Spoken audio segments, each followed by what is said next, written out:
right, guys, so I'm going to show you an analysis of the big three mobility tests where I'm going to use certain software to analyze the ideal postures and positions and show you the common issues and the asymmetries and compensations that we see.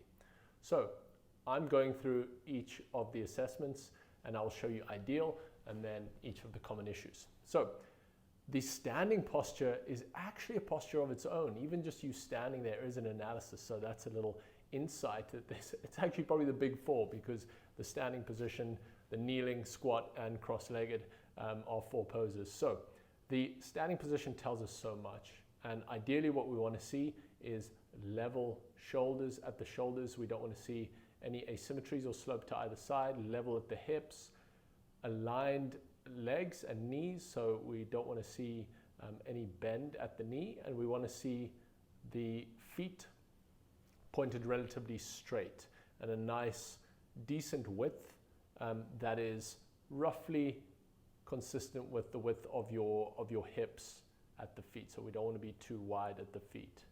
Okay, and then ideal from a side profile, we want to see the hips slightly back and behind the rib cage in the upper body, the hips, right over the ankles, and then the rib cage slightly in front. We want a relatively flatter upper back relative to the lower back. We want a natural curvature at the lower back, right? This is a place to also see, do you have built and developed glutes and hamstrings relative to the rest of your body? We don't want to be too active through the front side. We want to be active, more active at least, through the back side of our body. All right, so this is a great place to see that. Common issues that we see is a slope at the shoulders to one side. Often we are sloped towards the hand. We are dominant because of tightness on that same side from always using that same arm. So we often see a slope and a tightness over to the side that you're dominant. We might see asymmetries at the hips as well. A bend at the knee, knees pointed way out to the side, and toes that also point way out to the side, right? Awesome, and those are all compensations that tell us a story of where you have tightnesses or movement dysfunctions in your body, right? Great, so when we go down to this kneeling position, we want to see nice and relaxed down here. We even look at the face. Do we look relaxed, or are you wincing at all? We want to be relaxed, level at the shoulders, nice sort of straight spine, no shift of the hips over to one side or the other. And then from the side profile of this kneeling position, we want to see the hips just slightly behind the rib cage and a full knee bend, right? So we want to see that that knee can actually reach its natural full bend, right? Common issues that we see in this kneeling position are a shift over, hips shifting over to one side, leaning away from maybe tightness in a quadricep. The hips will shift over to one side. Of course, the shoulders and the chest leaning over to one side or the other is also a sign. From the side profile, we often see a rounding, a leaning backwards, and maybe a knee that can't quite fully bend. So if we look at that angle here, we don't have the full bend of the knee. So we look at that knee angle. Often the feet and the ankles are uncomfortable in this position as well, and that's an indication of imbalance and tightness at the feet and the ankles. Right, when we transition through to the squat, we want to see that the hips are nice and level, the heels don't collapse in. Even when we have the paleo squat with the heels up and off the ground, we want to see symmetry. And then when we take the heels to the ground, again, we want to see level hips. We want to see a nice and relaxed upper body. Again, we'll look at the facial expressions. Are you wincing? Are you straining? All right.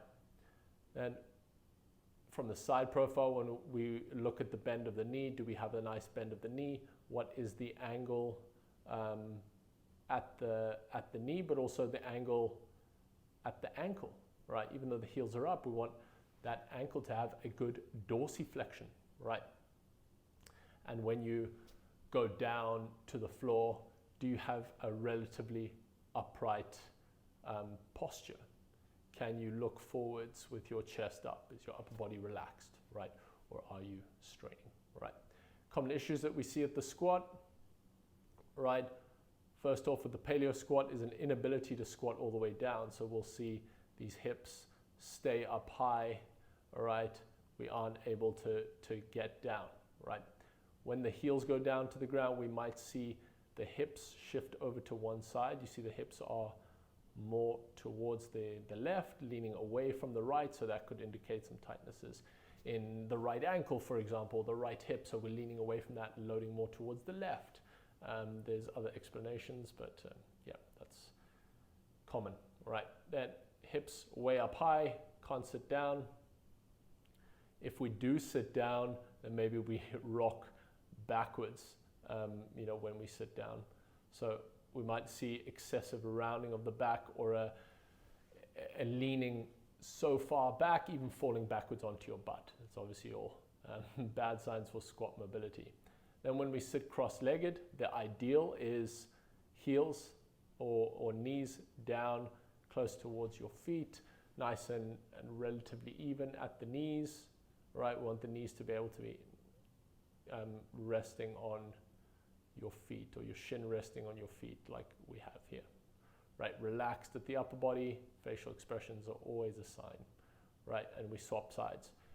Ideal from a side profile is the hips slightly behind the rib cage. That is important with the cross-legged position. Common errors that we see in cross-legged is the knees stay way up high, right? So that is often due to tightness in the groin area, right? That don't allow these knees to go down to the floor, so the knees are stuck up high, right? And then from the side profile, we see the leaning back and a rounding of the upper back, the rib cage behind the hips. Okay, so those are common issues that we see in the